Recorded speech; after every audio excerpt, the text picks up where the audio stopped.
Ladies and gentlemen, Americans and un-Americans, it's time to grab your kids and gather around the internet for your weekly injection of truth. Prepare to have your world rocked with Steve Duplantis and Rock the World!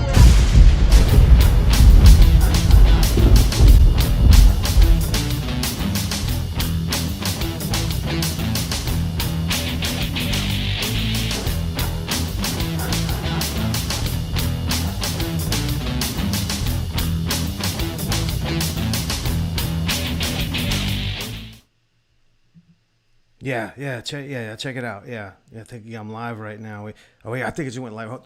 Look, I'll talk to you later, man. Hey guys, how you doing? I want to welcome you to the Wednesday night live stream of Rock the World. This is your Wednesday night church alternative. My name is Stephen Duplantis, the man formerly known as Pastor. I want to welcome you tonight, and we got lots of stuff we're going to talk about. Let me make some adjustments here. Dude, I'm looking at my face and it looks like I'm out in the sun, and I might as well because, all the snow here, people watching in Anchorage, people watching around the lower 48, whatever. I know a lot of guys that watch, it's probably like 10, 11 o'clock right now, but that's okay. Give you a little update on what's going on in Anchorage. The snow is melting. It's finally, I got shorts on. I mean, check it out. Wearing like shorts, like real shorts. You can see them. I'm not going to take them down so you can see them, but I'm wearing shorts, man, and that's huge to be wearing shorts here in Anchorage right now. I was waiting for this. So it's beautiful weather, sunshine, stuff's melting, springtime is here, summer's on its way, and we're going to have a good time tonight. Let's take care of business tonight. Couple of things I want to mention that if you're watching, to press the share button. Share it with your friends. If you like this show, if you don't like it, share it with the people that you think might get mad at it. I mean, whoever, I think that would be great. And hit the likes, just likes as you go. I'm going to remind you guys as we go, because sometimes we get people coming in and out as we watch for the next hour. And as they come on, I'll say, man, hit the like button, hit it a bunch of times because you see that if you're watching like a live video or whatever you watch, you see a lot of people like or they dislike or whatever it is. But as long as you hit that like button, the love button, you got it going on. So let's take care of business. Our sponsor tonight is Smooth Mellow Graphics, Nick Duplantis Creative. If you want to start a live stream, if you want to start a blog, if you want to start a podcast, because this stuff is available for you to do right now, while the internet is still wide open, and until we get some kind of a alternate economic system going and social media system, this is what we got. So get out there. If you got a voice, say it and get you a cool graphic, man. Get you something like that. The ND, man, look at that. Smooth and mellow graphics. Nick Duplantis Creative. That's nickduplantis.com. He will create for you the coolest graphics ever. He will make a video, commercial, whatever it is, he'll do a good job of it. And if you mention my name, the BOC, 20% discount.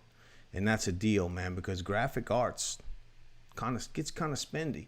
And if you can get 20% off, that would be good. And I just encourage you guys to get out there and do something. Be vocal.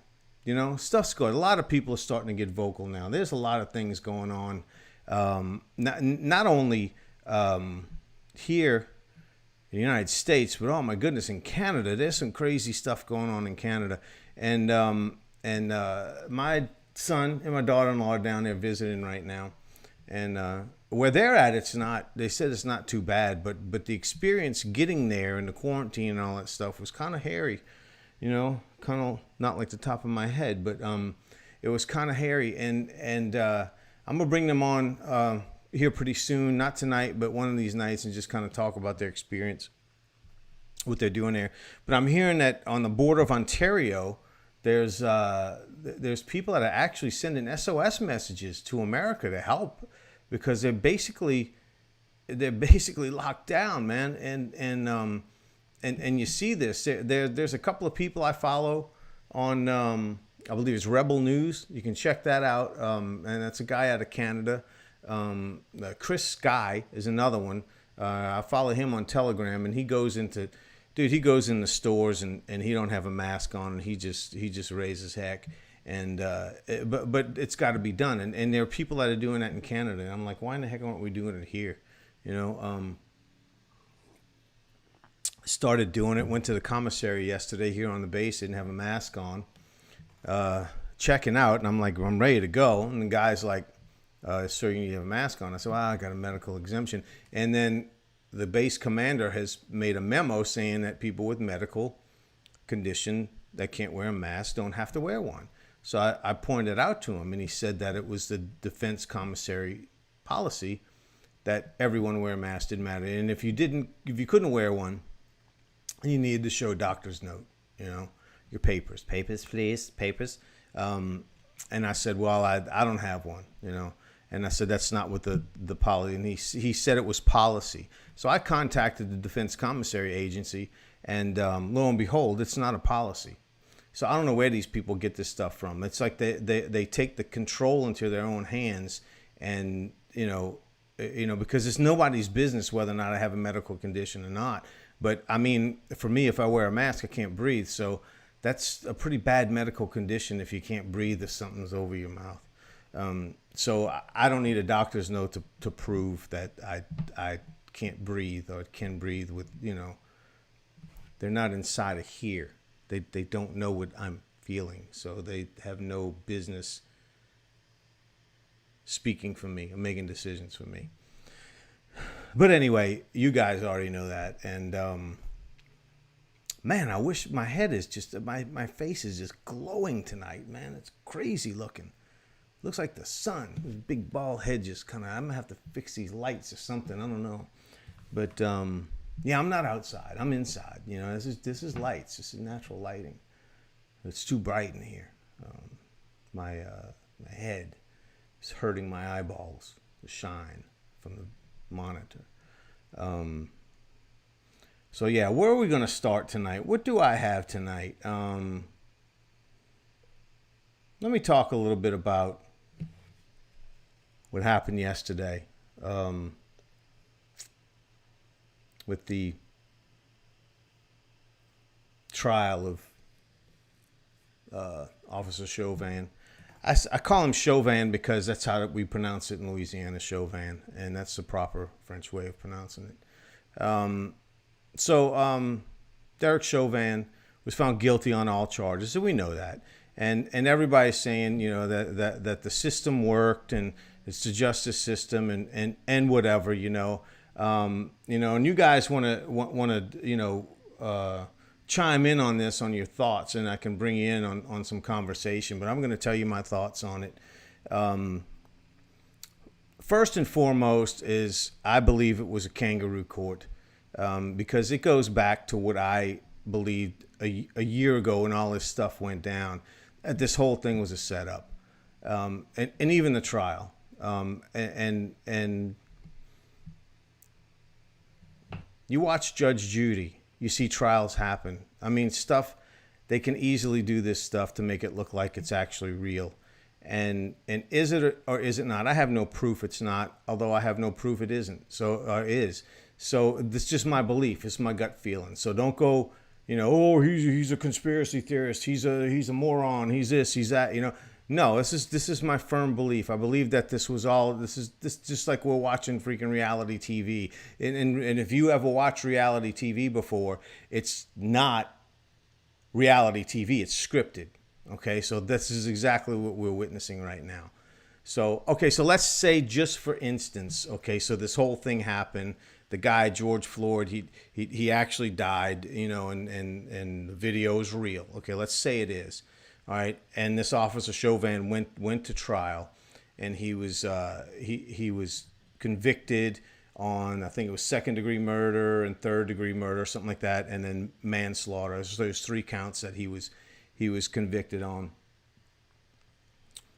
But the reason all this stuff happened was because it was a white guy killing a black guy, and that was not mentioned once in the trial. The race issue is not mentioned once. And why is that? All right, because it was a big deal. The media makes a big deal out of it. Al Sharpton makes a big deal out of it. Maxine Waters makes a big deal out of it. BLM makes a big deal out of it. All right, but it wasn't brought up as a charge, a hate crime. Why? Why wasn't it? You know? And then let's take it a step further, that the jury was not sequestered. And for you guys that don't know what sequestered means, sequestering means that they can't have any contact with outside or media or anything. But they did. They had contact with it. Maxine Waters called for violence. Joe Biden made his statement saying that I wish he could make the jury would make the right verdict, take the right verdict. Plus the fact that the killing alone caused riots nationwide. All right. Now, let me ask you, if you're a juror on this trial, knowing that your name will probably get out there if you voted not guilty, would you be concerned with your family? Would you be concerned that you would have to pack up and move out of Minnesota or wherever your home is? Really? I mean, so there's a lot of things with this that if it were a real trial, this is the stuff that should have happened. It should have never happened in Minnesota. It should have been, the jury members should have never been from Minnesota. They should have been from another place, you know, and to see the evidence, right? Because the evidence was pretty clear. In fact, we saw as the evidence was being presented that the man supposedly who died didn't die of a knee on the neck. He died because he had drugs in his system and he had a bad heart because everything was elevated. So he had a heart attack and died. So that wasn't the cop's fault. It's a bad situation, you know? So, I mean, these are things we need to look at. But we don't, you know, we don't look at that stuff. T.D. Jakes, great man of God, right? Today made a statement. They all make statements, right? Excuse me. His statement was he was delighted with the verdict. Delighted, okay? And here's a Christian man being delighted that an innocent man may be sent to jail because there was proof that the guy did not kill him. But yet the jury found him guilty. And yes, okay, it was a jury of his peers and the system worked. But with all the other factors involved, with the fear from the jury members, the lack of sequestering, and all the other things that go along with it, this was not a fair trial at all. And plus the fact that Maxine Waters came out and called for violence, right? And she's not even being touched about it. However, Donald Trump says, you know, let's fight, but let's do it peacefully, no violence. And he's incited for violence, and he's impeached. But this woman gets away with it, right?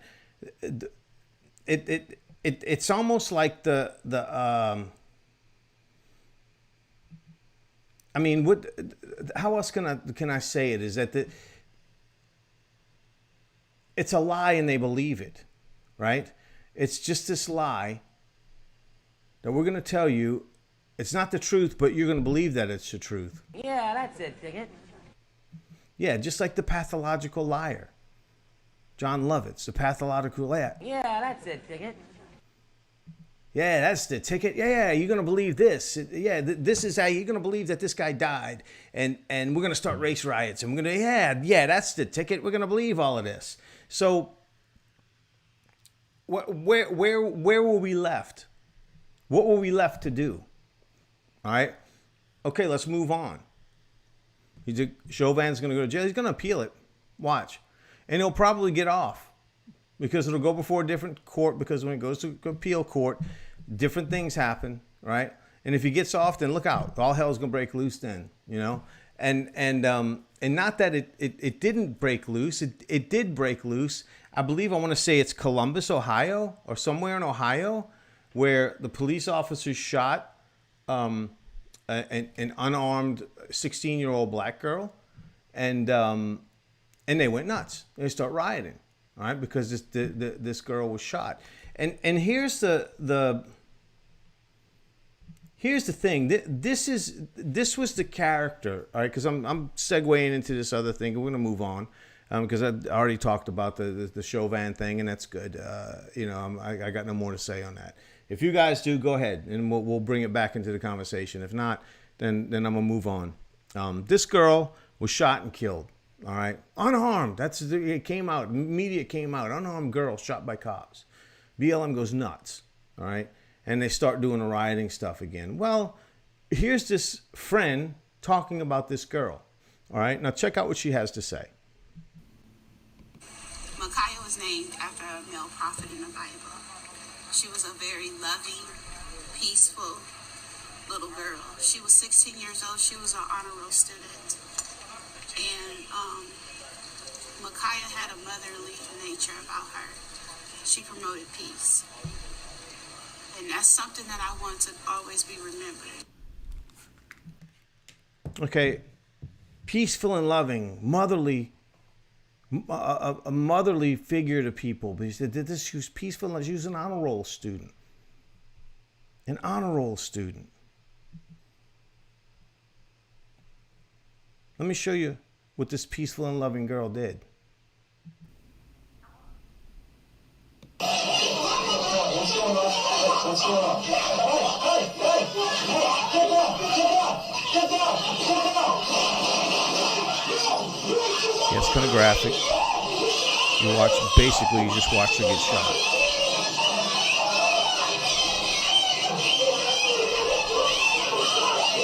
Now, to the naked eye, that looks like the cops just shot her. She was running after this girl. She shot her. All right. I'm gonna play it again, and I want you to see there's gonna be a still shot at the end. All right, and check it out. Watch. Sorry for this. I had to tape it with my phone. She knocks somebody down, and she goes after the other girl. Boom, and there she goes down. 3 or 4 shots. Oh my God! Why would the cops shoot that poor peaceful little girl? Why would he do that? Wow. Look at peaceful little girl. Had a knife in her hand. A rather large knife. And she was fixing to stab that other girl. That police officer saved the other girl. He just saved that girl's life. Right? He saved her life by taking the life of the other person because she was nuts. She wasn't freaking peaceful. She wasn't a motherly figure. I don't care if she was an honor roll student. She may have been the smartest girl in the school. Book knowledge, but she had lack of common sense, and decency. She was ticked off. Why on earth would you try to go after someone with a knife with police officers standing right there? What kind of an idiot does that? What kind of a moron does that? I can understand that your adrenaline, everything is going, Okay, a demon got hold of her because she sure wasn't peaceful in that video. Yeah, that's right. Angie said, you mean the girl with the knife? Yes, exactly, the girl with the knife trying to stab somebody. But you see, I want to go ahead and play this again, all right? Because I want to play this from the witness, all right? Here's the witness again. Micaiah was named after a male prophet in the Bible. She was a very loving, peaceful little girl. She was 16 years old. She was an honor roll student. And Micaiah had a motherly nature about her. She promoted peace. And that's something that I want to always be remembered. That promoting peace, man. Promoting a piece of your freaking forearm that I'm going to cut off when I stab you. I mean, what the heck? What kind of crap is that? You know what that is coming from the media? Do you know exactly what that is? It's lies. Yeah, that's it, Ticket. Yeah. That's the ticket. It's the cops being bad guys again. So we got to defund the cops. We can't have nothing to do with the cops. We got to get rid of them, right? Bad guys. They're all bad guys. So what do we do with that? All right? What do we do with it? At this point, I don't know. Because you have people saying, well, Nick says, we were living in 1984. Welcome to the Ministry of Truth. Yes, Big Brother's watching you, bro. Especially in Canada. Give me some comments if you want. Tell me what's going on up there, and we can go back and forth. But people are saying the police officer, he's a trained officer, and he should have known, but he should have pulled the taser out and tased her. Okay. Now, number one, police officers are authorized to use deadly force in a situation where somebody's life is in danger. That knife made that other girl's life in danger, so the cop was authorized to use deadly force. It doesn't mean he pulls out his taser or pulls out another knife and starts having a knife fight with her. No, it doesn't. That's not what it means. It means that he pull his weapon out and take care of the threat, alleviate the threat. Once the threat's gone, and it was he took care of the threat. All right, done. It was done. She won't go threaten anybody again. I guarantee you that. A taser. Now let me explain how tasers work. All right. A taser is a weapon. It comes out, right, and it's got two prongs on the end of it, either this way or that way. All right. So the police officer shoots it, and as it goes out, it spreads, and it's on wires. Okay. Now when it hits, the further away that it is, the more effective the taser is, because the current has to travel between the 2 points. Okay, if he shoots and one of those points miss, then the taser is useless. He can't use it, and he cannot use it.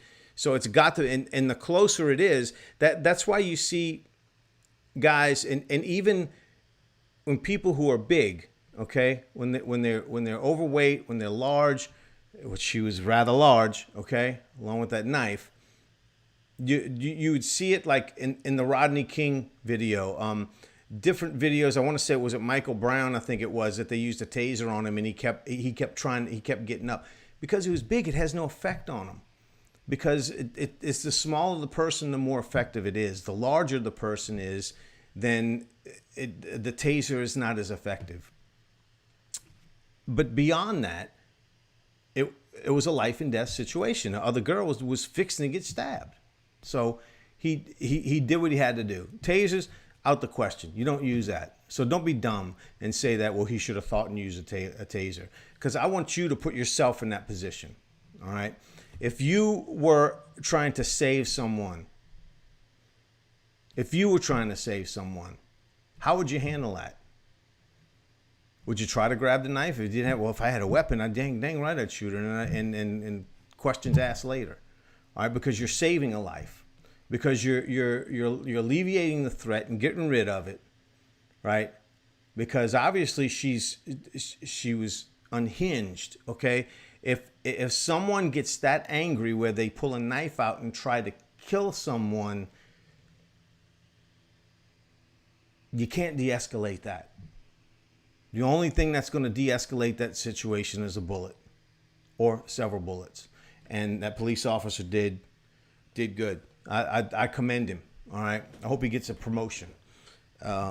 Maybe he should be the police chief there, but probably he will be fired. And that's the point, you know. And Black Lives Matters will riot and everything else because this young girl was peaceful and she was trying to make peace with a large knife. Asinine. I don't get it, man. Let's see. Let's move on here. Let's talk about. Okay, yeah, go ahead. Because this is kind of on the same lines. Okay, I'm gonna go ahead and talk. This is 7:31. I usually do this a little bit later because I just started it last time we were on because I wasn't here last week. We didn't come on the air because we was in Fairbanks. We were visiting with friends, having a good time with the Lincolns and the Pratts and all our friends up there in Fairbanks having a good time. But 2 weeks ago, I started the let me see, because I'm actually being retarded. The retarded tweet of the week. Say that quick 6 times. The retarded tweet of the week. All right. And I'm going to show you the retarded tweet of the week right now. And this is from Ben and Jerry's. Okay. Now check it out. The murder of Dante Wright is rooted in white supremacy and results from the intentional criminalization of black and brown communities. This system can't be reformed. It must be dismantled and a real system of public safety rebuilt from the ground up. Hashtag defund the police. Now, Dante Wright was the young man that was pulled over because he had expired tags on his car. And he tried to get away. All right. And he was shot and killed by a police officer. I don't know the circumstances, because not everything's come out, because everybody went ballistic on that and arrested the police officer for shooting because she said she was trying to get her taser, but she pulled her gun out and accidentally shot him. Okay, and here's another thing, which goes along with what happened with the previous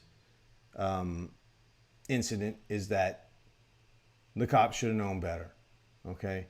And all I have to say is, in light of what the social climate looks like, how would you react in that situation?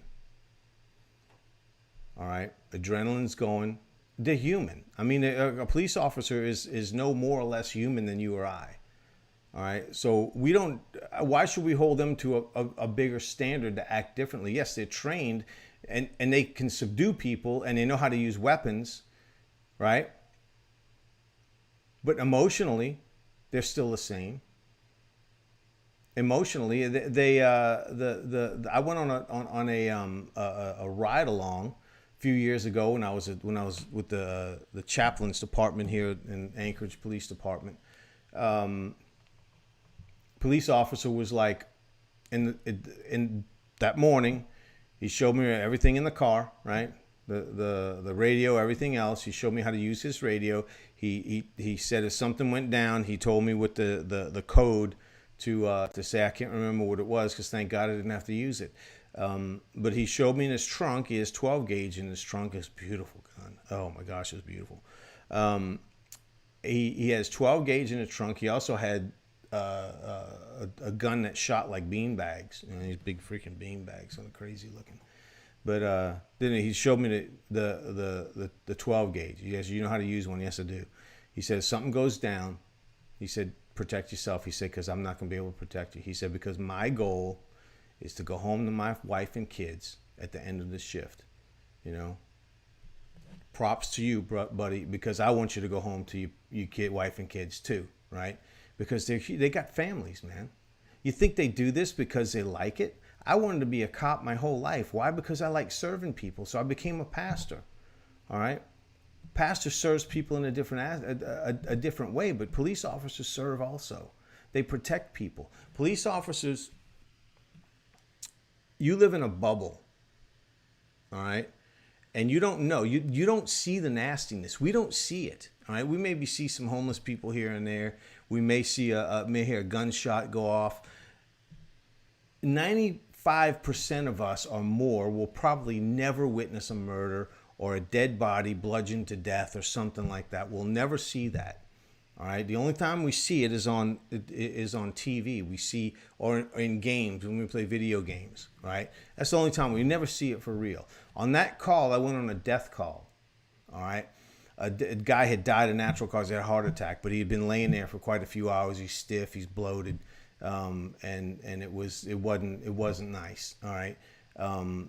Many of us never seen a dead body before, unless it's one of our family members in a funeral home where they're all prettied up with makeup and laying there like they're sleeping. We never see the destruction of that. We never witness it. All right. Because we're in this bubble. Okay. Those police officers started talking about a time, because they were bringing the body out when the funeral home finally came. The guy was so large, the two guys couldn't get him down the steps.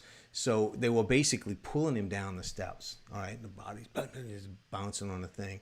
Right. And they put him in the back of the thing. And the two officers are talking and they're laughing. All right. because, and I didn't think it was funny, but to them, because that's how they got to deal with it. That's all. Who do they have to talk to? They can't go home and talk to their family, their wife, and say how, and tell them what they seen. They started talking about this guy that died in his hot tub, and they had to go peel a body out of the hot tub. The guy was in there for like a day or two. So basically, he cooked in his own hot tub, and they couldn't take him out because it was like a slow cooker. He's falling off, the meat's falling. That may be kind of graphic to some of you guys, but that's what happened. And the only way they could deal with it was by laughing. And a lot of you would probably say, oh my God, that's sick. They shouldn't laugh. Well, how in the hell else are they going to deal with it? Because they protect that little bubble that you see, that you don't have to go in there and peel a body out of the hot tub and watch the meat fall off the bone. Or go find a raped 6-year-old, right? That's got, contusions and dead and raped, and they got to deal with the body. So you don't have to. You're in this bubble. They protect that bubble. So it gets me so mad when people do that. Don't try to say that they should handle it in a different way. Don't even try it. I'd like you to try it. Go for a ride along with your local police department and find out exactly what they do. Yeah, most of the time they probably do nothing. But you get to know that they're people. They're just like you and I. Just like you and I. So have a little respect and a little compassion. Because this Dante Wright, he had a warrant out for his arrest. That's why he tried to get away. He's the goofball that tried to run. That's his fault. Oh no, it's a police officer's fault because she didn't pull a taser. Or she should have known better. Oh, maybe he should have had his freaking expired brake tags fixed. Take care of the warrant. Why don't you go in and take care of it, bro?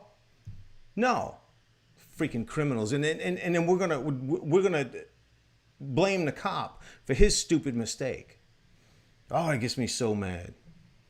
Gallows humor helps people cope. Exactly. That what I just say. Thank you. That's coming from a nurse. I mean, she knows this stuff. I wouldn't find that funny. I'd probably want to puke and whatever. But I have to put myself in the situation of the person that's talking about it. All right, that they deal with this and they get numb to it to some point. And here they are. Gosh, my grandfather was a police officer. My brother, my sister-in-law is in my family. All right, I know these things. I've talked to people. I know what they go through.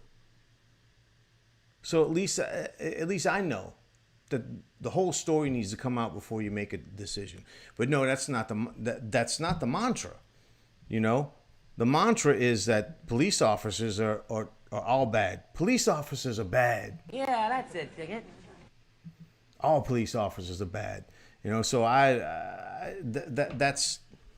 that's goofy. Well, anyway, back to the retarded tweet. All right. Let me go ahead and put it back up. All right. This is from Ben and Jerry's. You see it? Ben and Jerry's. All right. And he's talking about Dante Wright. System can't be reformed. Must be dismantled. Public safety rebuilt from ground. Defund the police. Ben and Jerry's. Ben and Jerry's. It's ice cream. It's ice cream. Getting involved in politics. Ice cream. They make ice cream. So I got mad. Ben and Jerry's. Oh man, bunch of freaking weed heads. From where was it? Vermont. They started their business and they made this ice cream and they make it, Cherry Garcia and the dope smoking, whatever it is. And they make all these different flavors. So I'm gonna rip on them. Ben and Jerry's, man. Forget them. I don't eat Ben and Jerry's. I don't eat anything with sugar. But Ben, I didn't like it. Didn't like Ben and Jerry's. Like Bluebell better. But anyway, Ben and Jerry's, man. Who are these guys? Who are these Ben and Jerry? Who are they?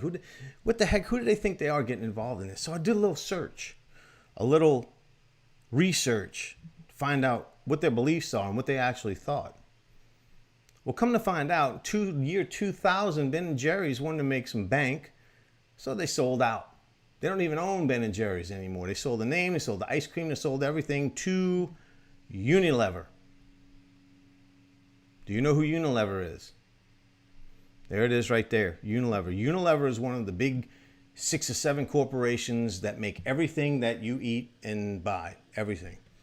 Nabisco, what are some of the other ones? PepsiCo, Unilever, come on, help me out. Procter & Gamble. There's about 6 or 7 of them. All right. So I'm going to show you this again. Unilever owns Ben & Jerry's. So I'm like, well, what the heck? All right, Unilever, why are they making a thing? So yeah, if you don't believe they own Ben & Jerry's here, this is their website. Look, ooh, look. Ben & Jerry's. Our brands, Ben & Jerry's. We make some of the world's best known brands. All are on a journey to reducing their environmental footprint and increasing their positive social impact. All right. Yeah. So brands, so products, so ice cream. I didn't know ice cream could have a positive social impact. I didn't know that making ice cream could improve your environmental footprint. All right. So I didn't know that. Okay. Well, this is great. This is fantastic. Ben and Jerry's are being social justice warriors through ice cream. But not Ben and Jerry's, is Unilever. Unilever. Because they're the big wigs. So then I do a little bit more searching, all right, and find out that Unilever is headquartered in the United Kingdom. Okay, now do you see that? The United Kingdom. This is where they're headquartered. What the hell does an English corporation have to do with guiding what goes on here in America? You see, if you guys don't see this by now, you see it happening with Coca-Cola, with Delta Airlines, with all these things. They're becoming their own governments. All right, because you're going to reach a point where that's all you're going to see coming from these big corporations is what we should do. You already seen it with the mask wearing stuff. Now you're seeing it with the social justice stuff. They're making their. I mean, what got me was the hashtag defund the police. This is in England, where police officers don't even carry weapons. I don't want to live there. All right. I know there's no way. You're not going to pull your crap and bring it to the United States. All right. No. All right. And Ben & Jerry's sucks. And there's other things. And you can look on here. You can look on the Unilever website and find out which companies that they actually own, control, because they control you because you got to buy them. All right. This is why I'm so adamant, not adamant, but so encouraging of people starting a alternate economy, an alternate social media platforms, or something that we can use where we don't have to worry about getting deplatformed, or we don't have to worry about going into a store and not wearing a mask and not being able to buy what we need, or not having the vaccine passport, because that's probably coming too pretty soon. So this blew me away. It really did when I saw this about the Ben and Jerry's, a stupid, retarded comment tweet of the week, and then here it is, owned by not even American owned. It's owned by English company. Yeah. So take that what you will. All right.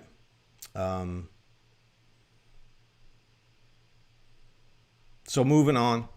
Last thing I want to talk about tonight is we're gonna segue into some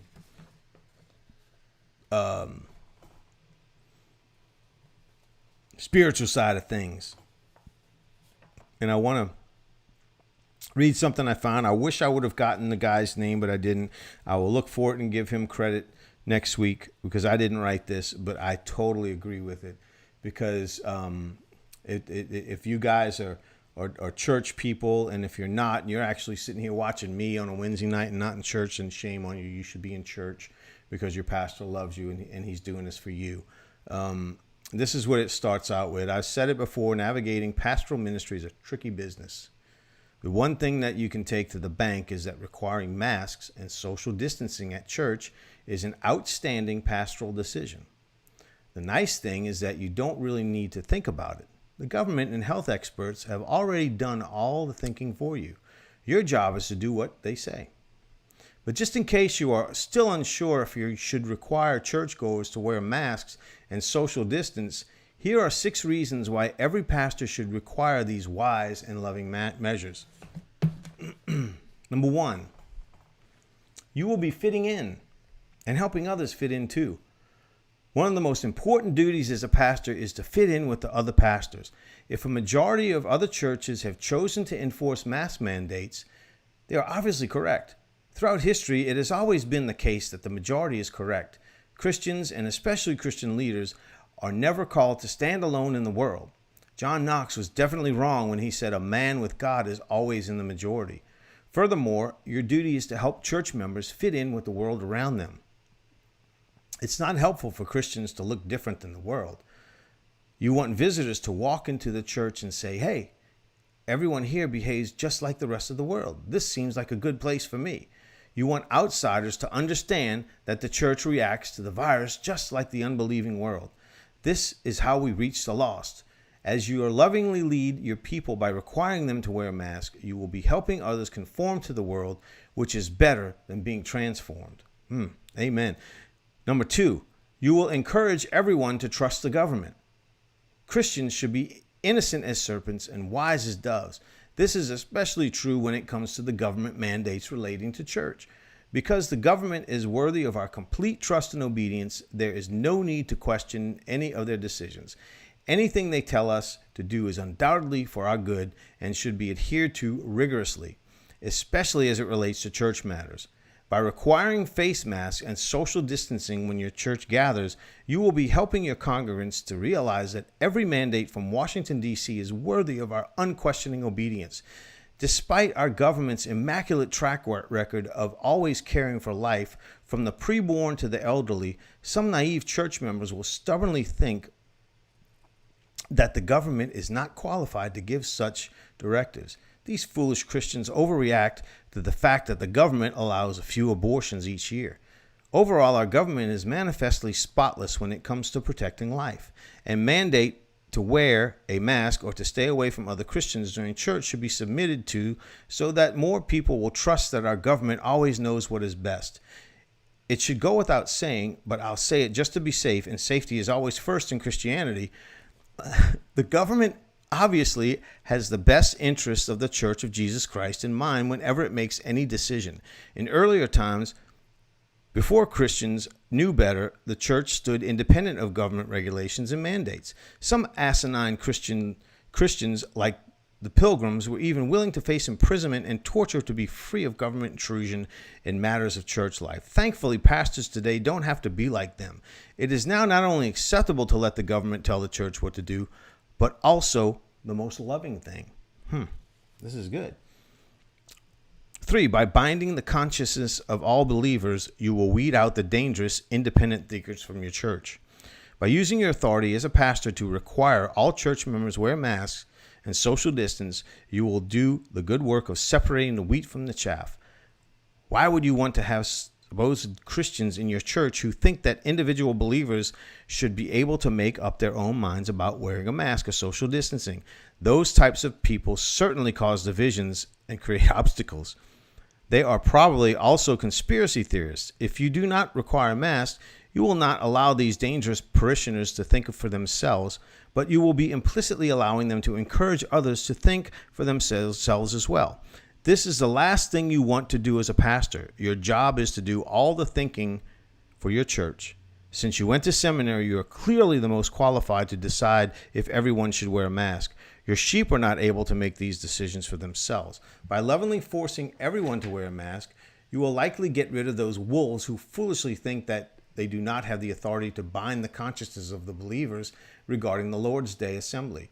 Stand firm in your conviction that everyone should have the exact same convictions about masks. Lord it over the people if you must.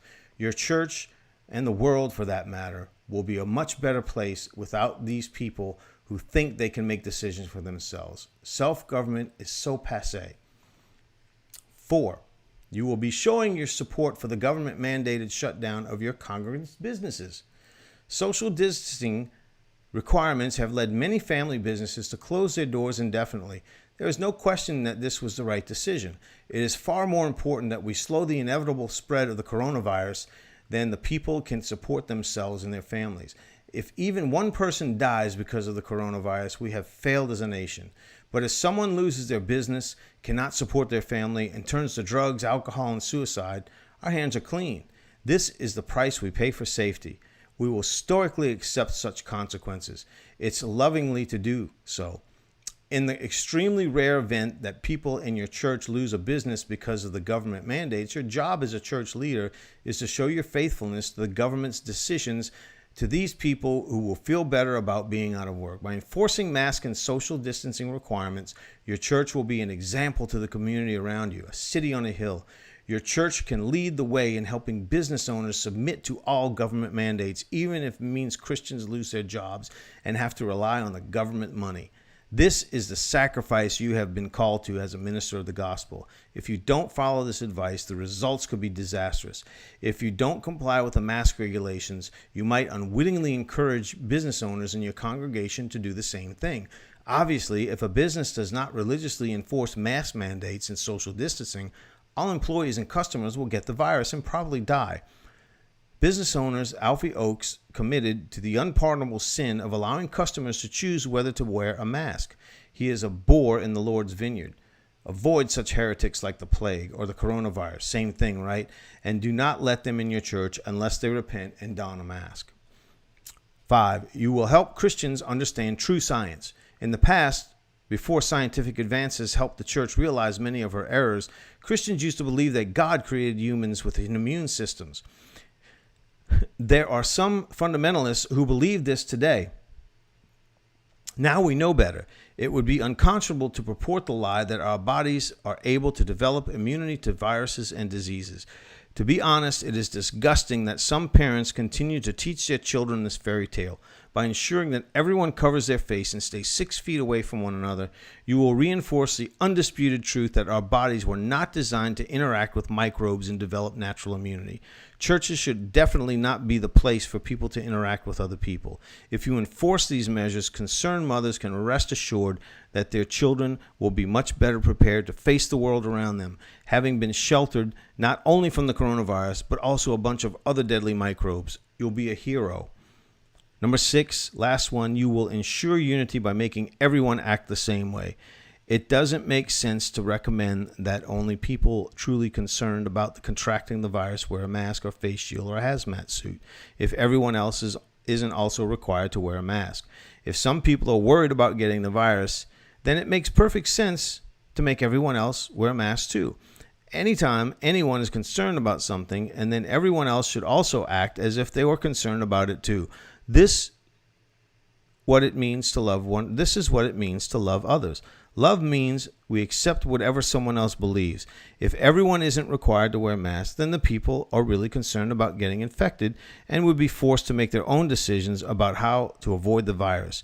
They might even have to think about how concerned about the virus they really are.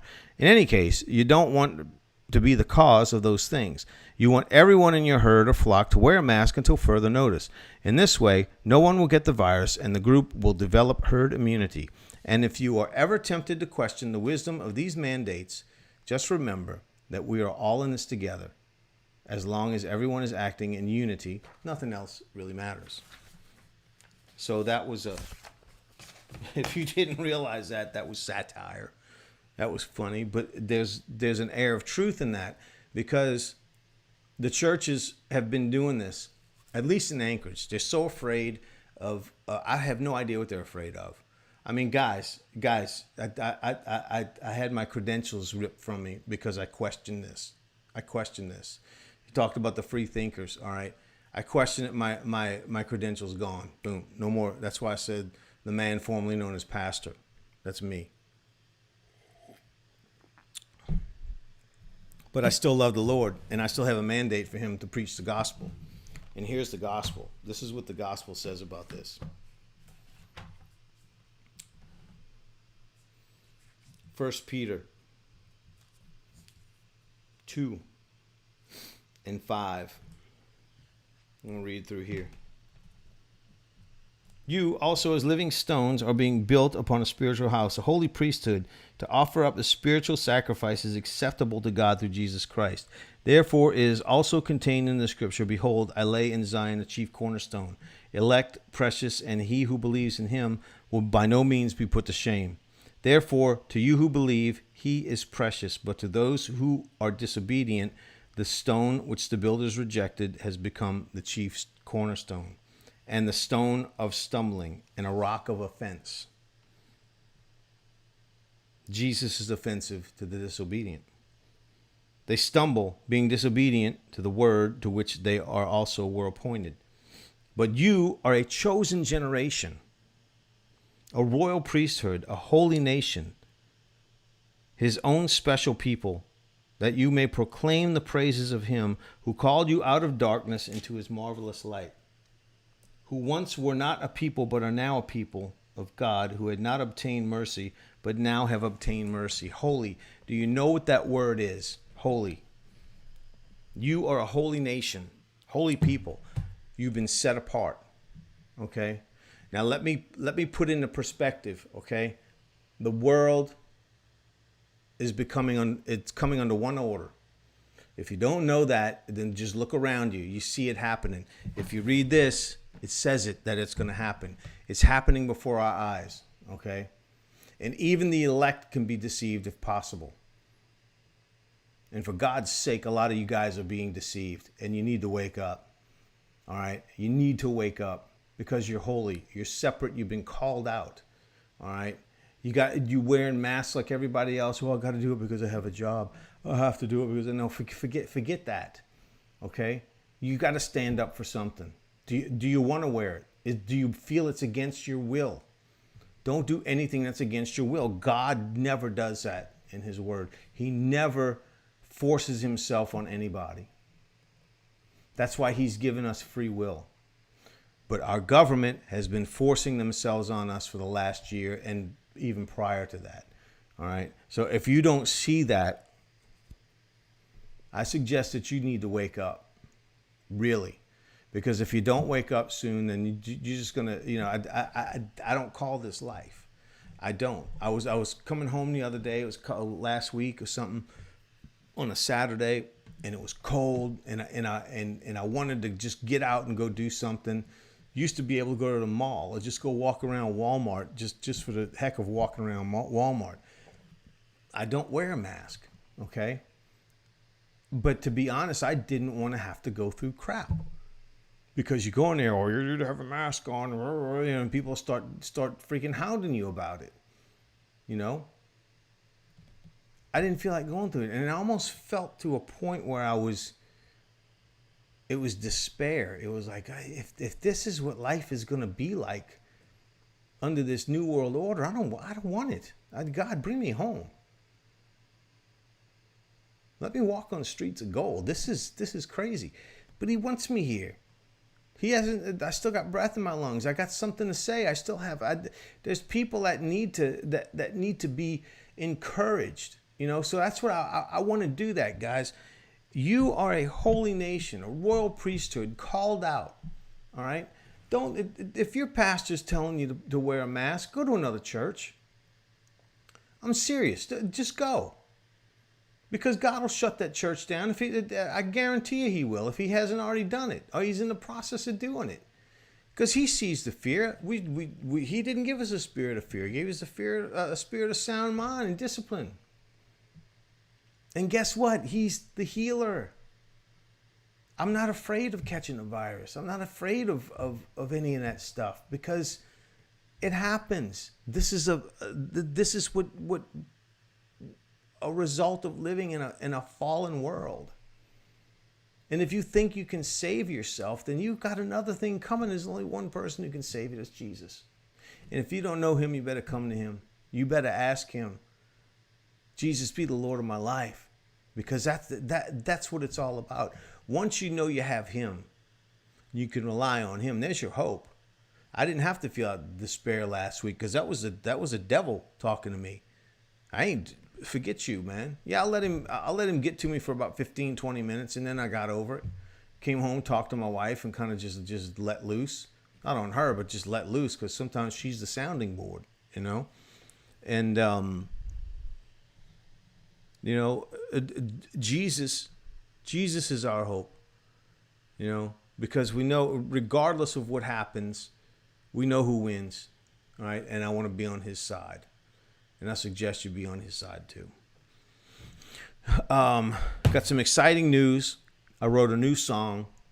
It's called the Alaskan Love Song. I'm going to be releasing it here pretty soon. I'm going to try and make a video for it. Maybe I'll premiere it next week during the show if I can get it done. But the song's recorded, and I just felt like, you know, since we're Demita and I are going to be leaving Alaska here pretty soon. We're going, I just saw love go on there. You guys are watching. There's only 2 of y'all watching, but hit the like buttons a whole lot, man. Just hit them, because the more you hit them, the more the algorithms shoot up, you know. And then I can, like, you know, have more people to, like, rant to and rave to. But anyway, we're going to be moving out of Alaska, and we've had, you know, Alaska's an awesome place. It really is, and I wanted to express that in a song, and I think I did a pretty good job of it. It wasn't me, I was God, because he always inspires me to do stuff, and I give the glory to him. But like I said, I'm probably gonna make this video, and then I'll release it next week, a premiere, to do a world premiere, you know, like MTV world premiere. It'll be pretty awesome. But other than that's my exciting news. And then between now and next week, I'm sure there's going to be stupid stuff happening, and I'm going to gather it up and we'll talk about it then. But I want to thank you guys for watching. You are awesome. I appreciate the support that you're giving me. And even if there's only 2 or 3 or 4 of y'all watching, it doesn't matter, you know.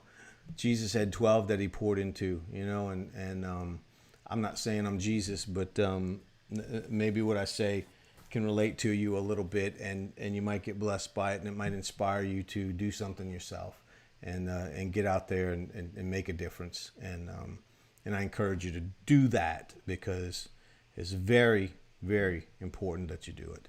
And until next week, may the Lord bless you and keep you. May his face shine upon you. May he turn his countenance towards you and be gracious unto you. Grant you peace. In Jesus' name, amen. I love you guys. Have an awesome week. Signing out. Rock the World live stream.